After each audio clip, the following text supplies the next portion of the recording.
नमस्कार मंडळी, घरची चव या रेसिपीमध्ये आपलं सर्वांचं स्वागत आहे। मी आज तुम्हाला कोल्हापुरी मटण दाखवणार आहे। मी आता तेल घालून घेतलेलं आहे। डिचकी आहे, आमची कोल्हापूरला अशीच असते।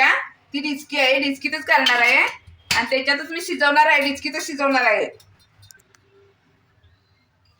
आता मी पहिला तमालपत्री टाकलेले आहे,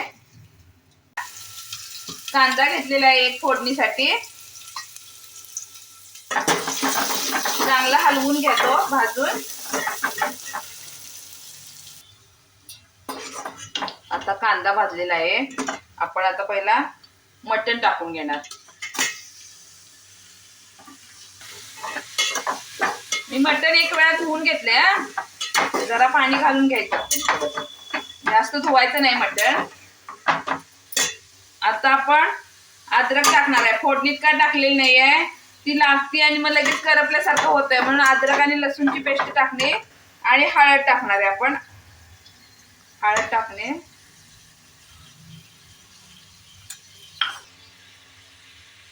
आता आपण चवीनुसार मीठ टाकायचं आणि थोडंसं आता हलवायचं आपण। असं हलवल्यानंतर त्याचं मिठाचं पाणी सोड द्यायचं।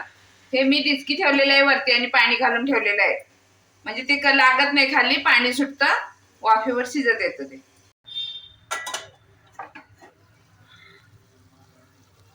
हे बघा, आता याच्यात पूर्ण पाणी आलं, कोरडं झालं एकदम।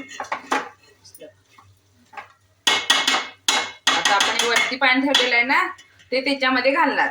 आता एक मला 15 मिनिटं लागले बघा ह्याला पाणी आटून घ्यायला, त्याचं मिठाचं पाणी आटून घ्यायला। मी आता मटण मसाल्यासाठी साहित्य घेतलेलं आहे। एक कांदा चिरून घेतलेला आहे, लसूण घेतलेला आहे, वाळलं खोबरं, ओलं खोबरं दोन्ही थोडं थोडं घेतलेलं आहे, 2 चमचे तीळ घेतलेले आहे, 1-1.5 चमचा जिरे घेतलेले आहेत, अद्रक, 2 चक्री फूल, 2 आपले मसाले, वेलची, कोथिंबीर, एवढे साहित्य घेतलेलं आहे। हे सगळं आता भाजून घेणार आणि बारीक करणार। मटणाचं सुक्क दाखवणार आहे।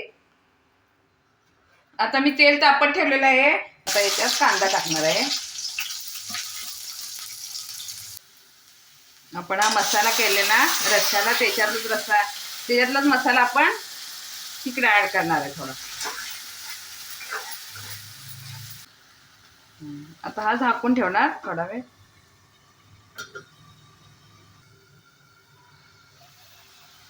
हे बघा भाजला, बघा तेल सुटलं त्याला।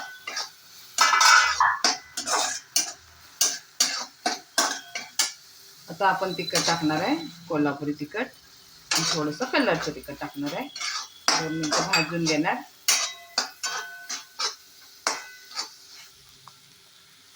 आता चटणी भाजल्यानंतर आपण थोडंसं परत पाणी मारणार, कट येण्यासाठी, असं थंड पाणी मारणार।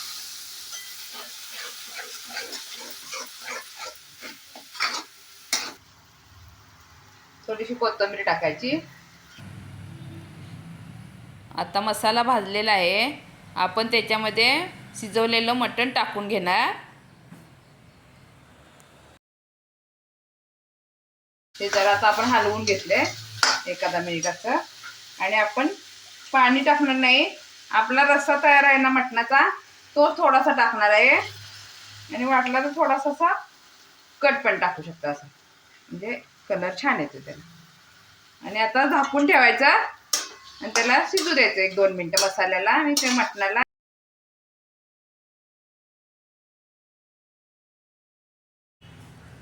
हे आता सुक्कं मटण तयार झालेलं आहे आणि त्याच्यात कोथिंबीर टाकणार आहे।